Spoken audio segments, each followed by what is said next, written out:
السلام عليكم ورحمة الله وبركاته. اللهم صل وسلم وبارك على سيدنا محمد وعلى آله وصحبه أجمعين. ازيكم يا أحلى متابعين في الدنيا كلها، يا رب تكونوا بخير.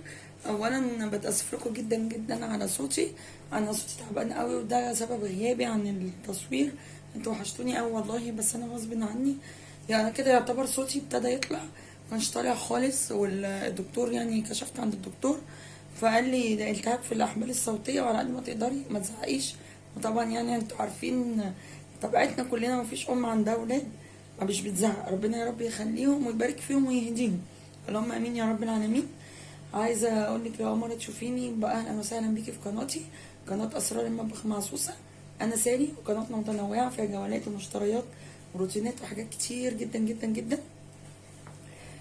تاني حاجة بتأسف لكم كمان مرة على غيابي عن القناة عن التصوير، والله غصب عني مكنتش عارفة خالص ان انا اتكلم، فمعلش سامحوني. وانتوا بقى من المشتركين حبايبي متابعيني، يلا لايكات بقى كتير واذكروا الله كده في كومنت وصلوا بينا على النبي، ويلا نشوف احنا جبنا ايه. الفيديو دوت مشتريات شهر 12، يا رب يجعله شهر خير علينا ويكون نهاية لكل شر. زي ما هي نهاية السنة كده يكون نهاية لكل شر وكل مرض وكل حزن، وان شاء الله تكون السنة الجديدة بداية فرحة علينا وعلى الناس اجمعين، وبداية سعادة وربنا يرزق كل قلب اللي بيتمناه، اللهم امين يا رب العالمين. مش عايزة اطول عليكم، عايزة اقول لكم ان انا زودت الشهر ده في المشتريات. متابعيني عارفين ان انا في الشتاء بحب ازود شويه في المشتريات تحسبا لاي ظروف نطره تينا مثلا في الشارع. طبعا داخلين على موسم الامتحانات، يا رب يجعله توفيق يا رب، وعام دراسي يكون سعيد علينا، ويكون ترم ان شاء الله كده كله نجاح وكله توفيق لاولادي واولادكم وكل الطلبه والطالبات، اللهم امين يا رب العالمين.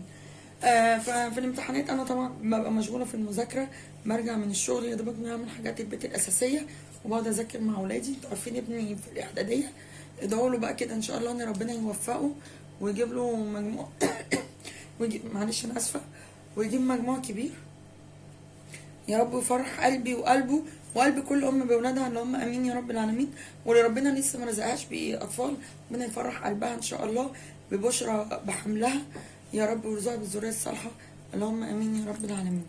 فابني تالتة اعدادي وعندي ستة وعندي تانية ابتدائي، فمراحل التعليم مختلفة. عدينا طبعا مرحلة التأسيس وبقينا بقى في مرحلة الجد، فما ببقاش فاضية في أيام الامتحان بنذاكر وكده، فبحب أزود في المشتريات.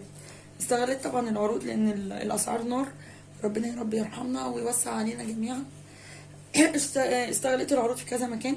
تابعت قبل ما اشتري الحاجة، شفت على النت العروض في بيت الجملة، والعروض في بيم وفي كازيون. طبعا دي الهايبرات اللي قريبة مني واللي انا بقدر ايه يعني اوصل لها.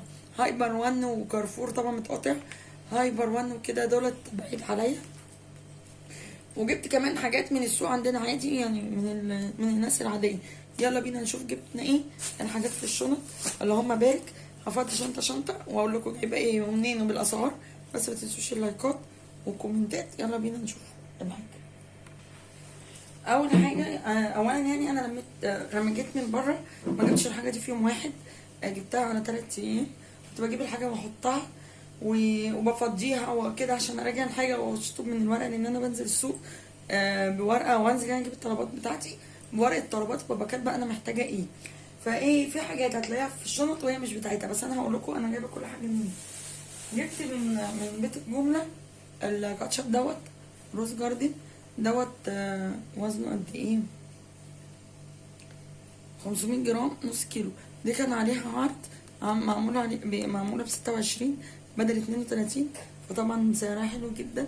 انا اول مرة اجربه، بس انا كنت صراحة بجيب هاينز، وطبعا هاينز من الحاجات التانية ملناش دعوة بيها.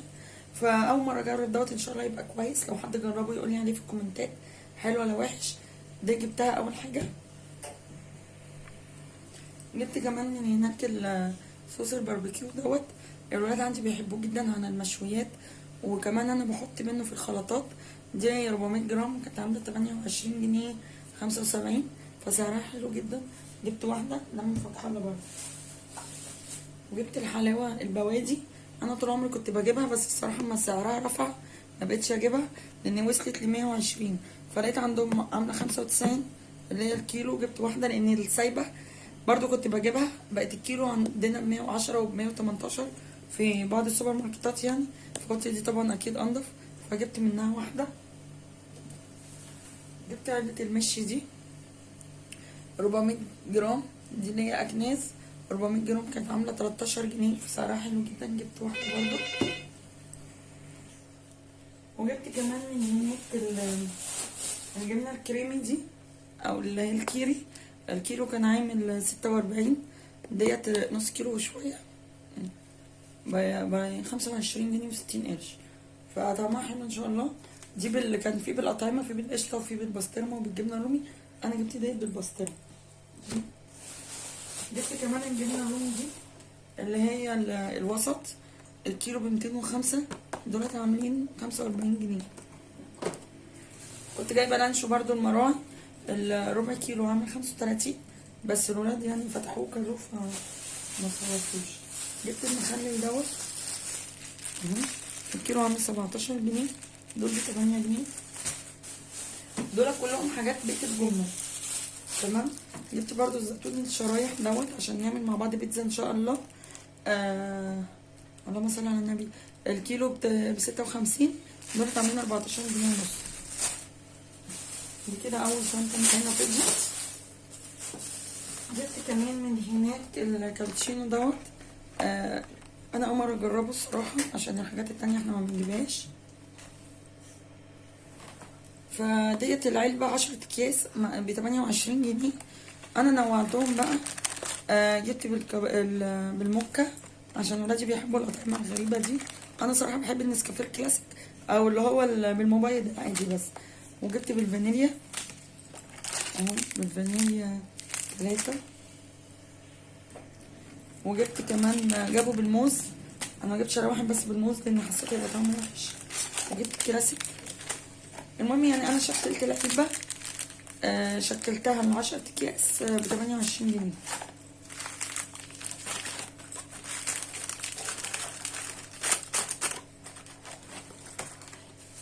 وجبت كمان من هناك المكرمشات دي هما جابوها اللي هي التيمز دي، العلبة عاملة 5 جنيه. جابوا كل واحدة.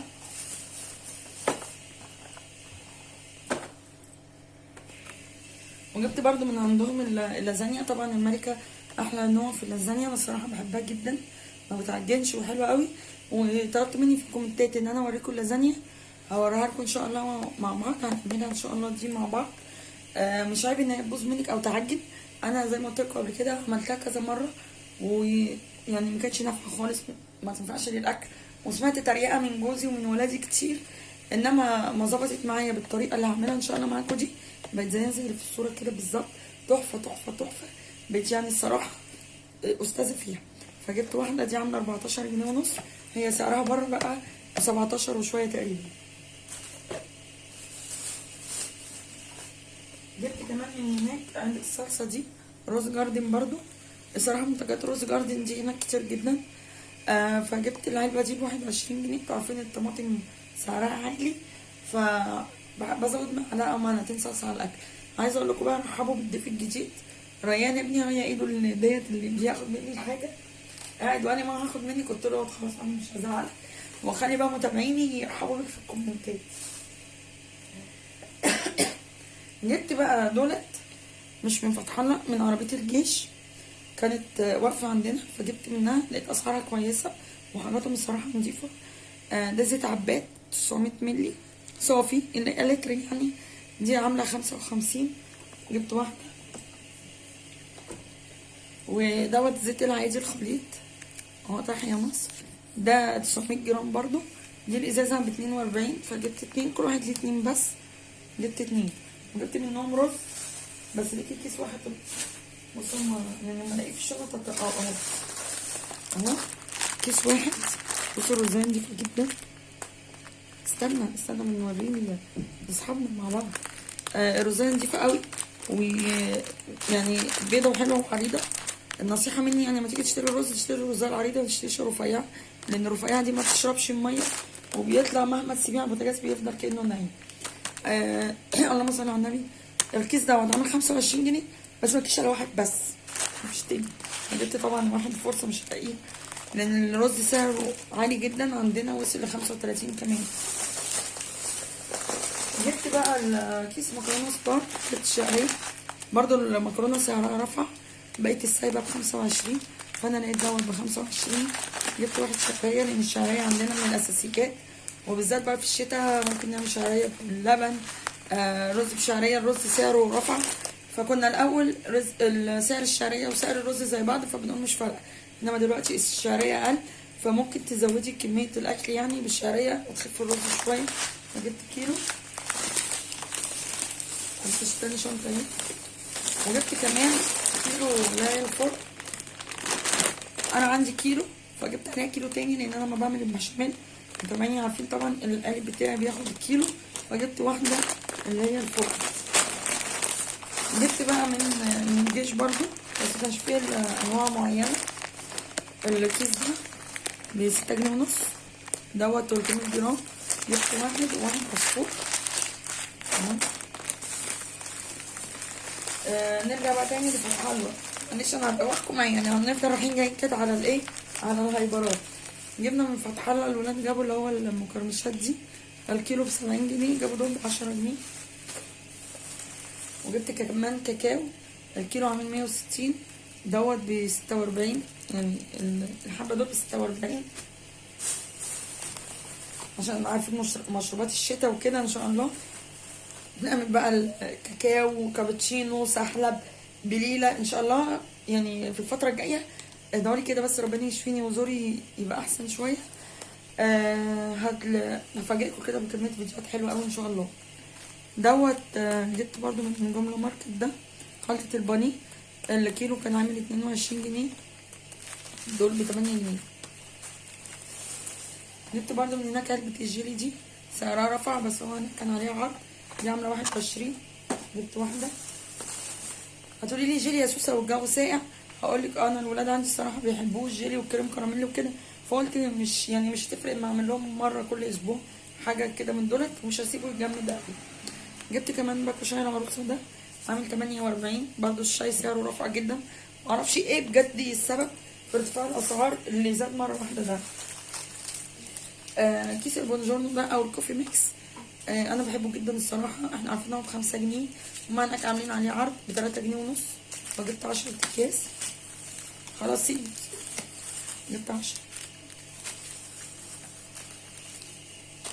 وجبت كمان الخميره دي، الكيس ب3 جنيه، جبت 3. وجبت الفانيليا، كان الكيس ب75، جبت دولت 10 ب7 جنيه ونص. طبعا الخميره الفانيليا بتاعت دريم بحبها جدا، لا يعلى عليها يعني بجد. الشنطة التانية جبت ايه تاني؟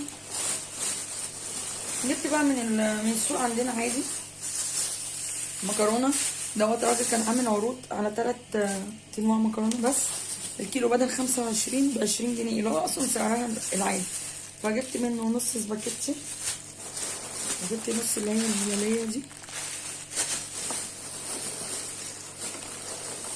وجبت نص دي، وجبت كمان نص برغل عشان هقولك على طريقة حلوة جدا وموفرة. هنستخدم البرغل مع اللحمة المفرومة، طريقة حلوة جدا ومش هتبان، تابعيني بس في الفيديوهات الجاية، بقولك هتتفاجئي ان شاء الله. فيديوهات حلوة جدا وهتستفيدي منها جدا. لو لسه ما اشتركتيش ووصلتي معايا لحد دلوقتي في الفيديو، دوسي اشتراك وفعلي الجرس على الكل عشان يوصلك اي جديد واي حاجة انزلها يجيلك اشعار بيها. متنسيش تسيبي كده كومنت تقولي ان انت جديده عشان اعرف ارحب بيكي. وطبعا متابعيني حبايب قلبي منوريني وعلى راسي، متنسوش بقى اللايكات الكتير، وتسيبوا لي برده كومنت حلو، تذكروا لي كده في كومنت. الفاصوليا البيضاء انا عندي كان علبه مسلوقه في الفريزر، انا بسلقها وبشيلها، متابعيني عارفين ان الحاجات دي من الحاجات اللي بتسهل عليا وقفه المطبخ. فجبت ربع بس، للاسف الربع كيلو ب20 جنيه، الكيلو ب80. العدس برضو رفع قوي سعره بداية من دخلة الشتاء وهو اساسي عندي، انا عندي نص كيلو فجبت نص تاني، الكيلو عامل 58، جبت نص كيلو. ذرة الفشار طبعا السناكس والحاجات كده التانية احنا ما نجيبهاش دلوقتي، فالولاد عندي اساسي في سهرة الخميس، ومتابعيني كانوا عارفين ان انا بيحبوا كيس مقطوع، بيحبوا نعمل يعني الخميس تبقى الليلة خاصة كده بنتجمع كلنا مع بعض وبنعمل فيها يعني طقوس ما بنعملهاش طول الاسبوع عشان يحسوا بالفرق. فبقيت بعمل لهم فشار دلوقتي. الفشار سعره بقى ب50 جنيه، عالي برضو. جبت ربعين، دولت ربعين عشان العلبة عندي بتاخد ربع كيلو. وجبت كيسين الملح دول، كيس ب2 جنيه، ده بتاع تاج الملوك. انا اول مرة اجربه، لو حد جربه يقول لي حلو ولا لا. وعشان زوري طبعا جبت الاعشاب دي، جبت واحدة نعناع وواحدة ينسون، دي الواحدة عاملة 5 جنيه. تمام. جبت ايه تاني يا سوسة؟ جبت بقى من كازيو الدقيق ده، برضو الدقيق وصل ل25، فدوت كان عليه عرض 18 جنيه. جبت كيسين اهو. ورز الساعة طبعا تحفة ولطيف جدا، معروف يعني الساعة والمطبخ والحاجات دي. فدوت كان برضو في كازيون معمول عليه عرض ب30 جنيه، بس كل واحد ب2 بس. وجبت طبعا ال2 ما فوتش العرض، جبت ال2 لسه هجيب جوزي تاني. وجبت الجبنة ديت من عربية الجيش، ديت عاملة 25 ودي 27 بالبسطرمة، فجبت واحدة وواحدة. تمام.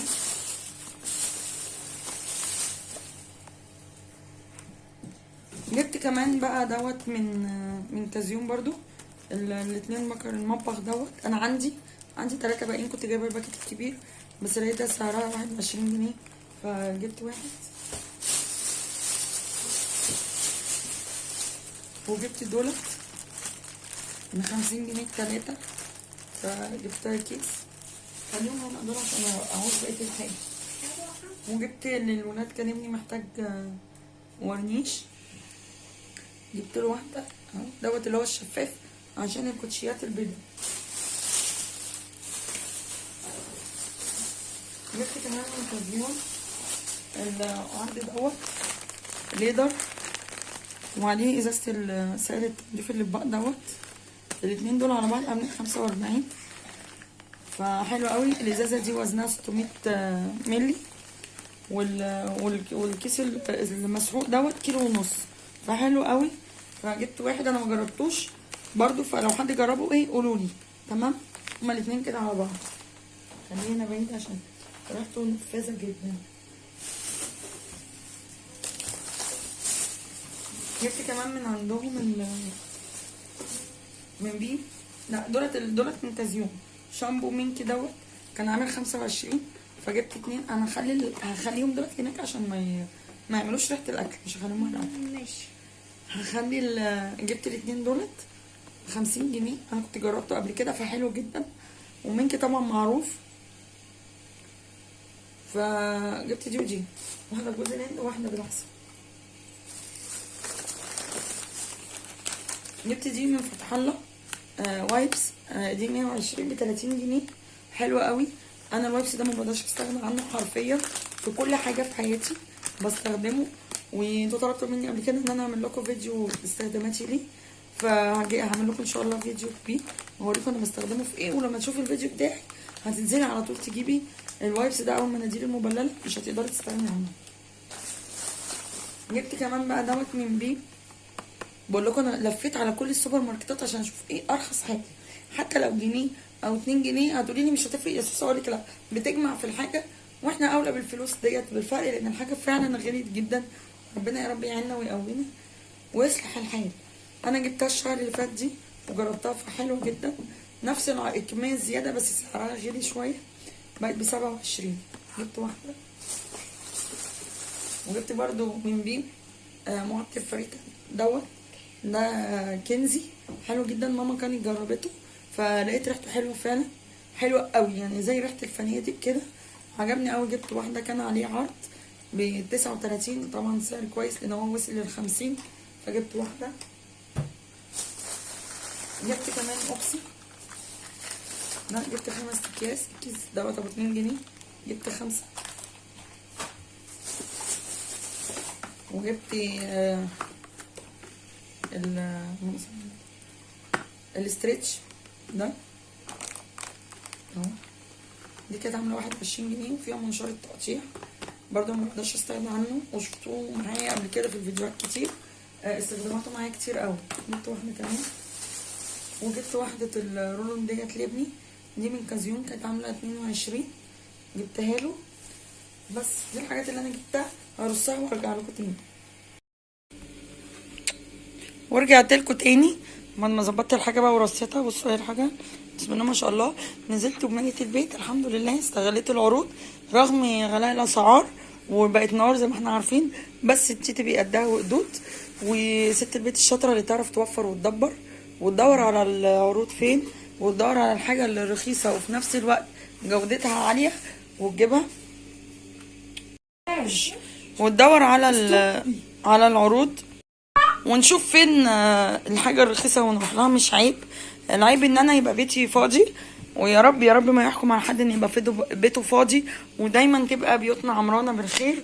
اللهم امين يا رب العالمين، ما يحرمش اي حد ويوسع رزقنا جميعا يا رب. قولوا لي بقى رايكم في الحاجة، والحاجات اللي انا قلت لكم اول مرة استخدمها لو حد كان مستخدمها يقول لي عليها. بس كده شوفوا الاسعار بقى كويسة واتضحك عليا، ولا انا فعلا طلعت ست بيت شاطرة واستغليت العروض وعرفت اوفر. قولوا لي رايكم، وادعوا لي بقى ان ربنا يشفيني، وان ربنا يوفق ابني في الامتحان ان شاء الله ويجيب مجموع كبير، هو واولادكم وكل الطلبه والطلبات اللي هم امين يا رب العالمين. اما انزل اجيب اي حاجه هصورها لكم، واي فيديو اي مشتريات هجيبها هعملها لكم ان شاء الله. انا في كمان مشتريات للبيت جبتها من فتح الله، حاجات يعني ادوات منزليه، بس دي هخليها لكم فيديو لوحدها عشان الفيديو ما يطولش عليكم. يا رب يكون الفيديو عجبكم ويكون كده سهل وخفيف عليكم ان شاء الله. متنسيش لو لسه ما اشتركتيش تدوسي اشتراك وفعلوا الجرس على الكل عشان يوصلك كل جديد. ولو اول مره تشوفيني قولي لي كده في كومنت عشان ارحب بيكي. ومتابعيني يا حبايبي متنسوش اللايكات، اذكروا الله في كومنت. ربنا يصلح حالي وحالكم، اللهم امين يا رب العالمين. اسيبكم في رعايه الله، توحشوني جدا جدا جدا، واستنوني في فيديو جديد. السلام عليكم ورحمه الله وبركاته.